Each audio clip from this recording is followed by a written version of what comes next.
Now, here's the second law that changed my life forever in network marketing. I learned the law of sowing and reaping. And in the law of sowing and reaping is also the story of the law of averages. Jot this down. The story of the sower comes from the Bible. I'm an amateur on the Bible, but this is such a useful story. Here's what the story says. And take the notes, because the drama's in the details. The sower was ambitious. Evidently, he was ambitious. When you read the whole story, you'll conclude, yes, this was an ambitious sower. Here was number two. He had excellent seed. The sower who sowed the seed had excellent seed. And the excellent seed could be an excellent opportunity, an excellent product, an excellent story. So we've got an ambitious sower with excellent seed. But now here's the rest of the details of the story. For your information, for the drama of your life, so you can understand things better. Learning some of this is how I got rich by age 31. Okay. Number one, it says the sower goes out to sow the seed, but the first part of the seed falls by the wayside and the birds get it. So jot this down. The birds are going to get some of the seed. The birds are going to get some of the seed. Now you say, well, Mr. Rohn, what does that mean? Well, I invite John to come to a meeting. He said he'd be there Tuesday night. Tuesday night I show up, John isn't there. I say, John, I wonder why John didn't make it. Now I know the answer. The birds. The birds. John had this great idea of coming to the meeting to look at an opportunity, and somebody stole it and said, you're not going to go see network marketing. And he says, well, maybe not. So have you jotted that down now? The birds are going to get some. Now, when the birds get some, you've got two options. Number one is to chase birds. And say, well, let me get a hold of the person that talked him out of coming to the meeting. I'll tear him a new page. But I wouldn't do this. Here's what happens if you go chasing birds. You leave the field. If you go chasing birds now, you leave the field, which is going to distract from your future, not add. So you can't chase birds and try to straighten this stuff out. Here's what it is. It's just one of those things. And here's the best comment when things are a little disappointing. Isn't that interesting?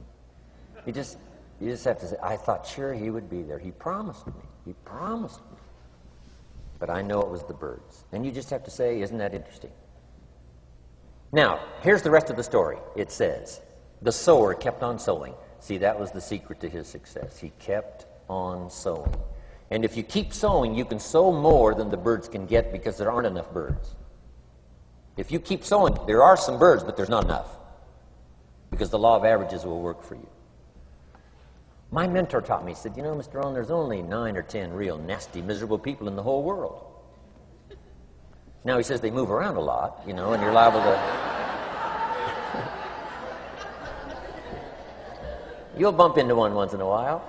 But when you bump into one, you say, there's only 9 more like you. I can handle that in the whole world. Okay.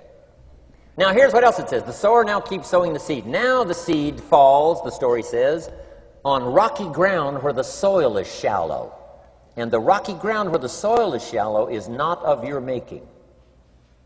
Because you had excellent seed and you were an ambitious sower. So the rocky ground where the soil is shallow is not of your making. But here's what it says what happened. This time, the little seed that falls in the ground starts to grow. And the little plant starts to grow. But the first hot day, it withers and dies. It dies. Not an easy thing to watch. I finally get John started. Sure enough, 3 or 4 days later, somebody says, boo, and he goes,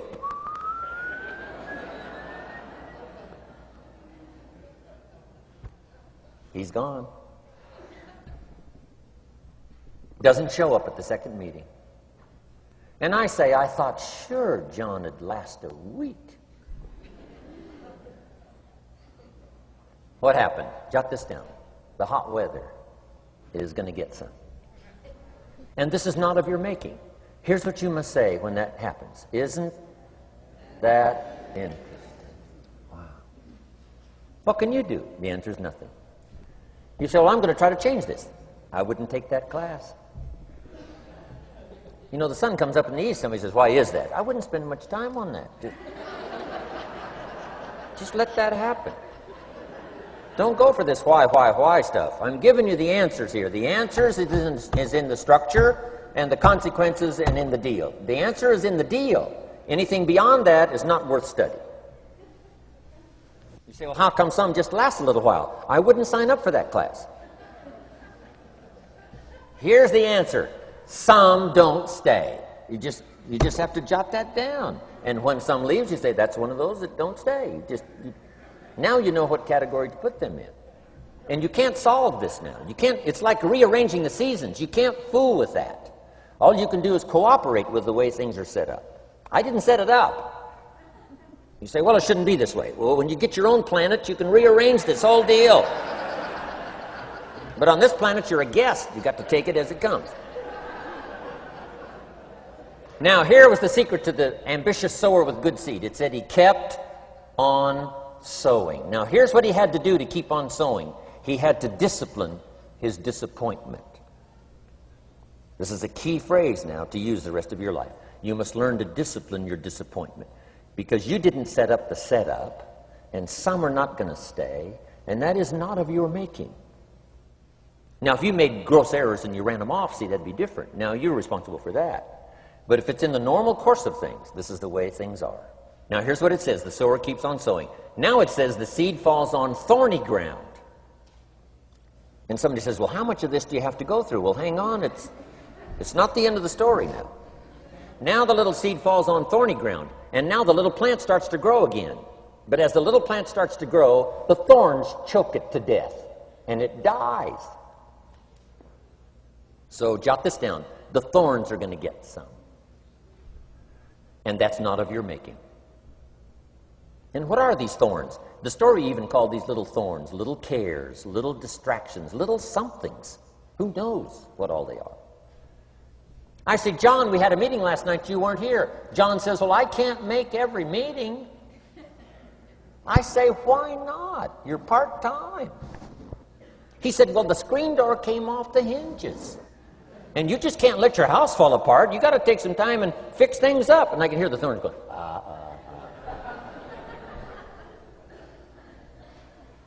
He says some extra trash had piled up in the garage. You can't let mountains of trash take over. You got to keep your trash hauled out. People who let little things cheat them out of big opportunities. People who let little things cheat them out of big opportunities. And you feel almost helpless. What could I do about that? And that's nothing. And you say, well, why is this? I'm asking you not to sign up for that class. Don't sign up for these why is this class. It's just the way it is. Like winter following fall and spring following winter. So if you got that, the thorns are going to get some. But now here's the good news. Let's read the rest of the story now quickly. The sower now what? Keeps on sowing the seed, keeps on sharing the story, keeps on giving an invitation. Yes, the invitation can be more powerful for me as it was 1 year later than it was the first month. Because now I'm saying I'm making twice as much money part-time as I'm making on my full-time job. Yes, the story can be more powerful, but the law of average is still going to work. But now here's what the story said. Finally, the seed falls on good ground. Finally, the seed falls on good ground. Now, put this in parentheses. It always will, if you keep sowing. If you share a good idea long enough, it will fall on good people. But now here's the rest of that story. Some of the good ground did 30%. And some of the good ground did 60%. And some of the good ground did 100%. You say, well, why the difference in numbers? I wouldn't sign up for that class. Come on. Have I said that often enough now? Don't register for that class. It's just the way it is. Now, I tried to get the 30s to do 60. Found out it was more than I could handle. I used to say, I'll make them successful if it kills me. I almost died. No, you can't do that. Here's what you do. Let the 30s do 30 to the best of their ability and keep doing 30, because that's how they build their lifestyle and get what they want out of life. And let the 60s do 60, and let the 100s do 100s. Now, how can you get some to do 100%?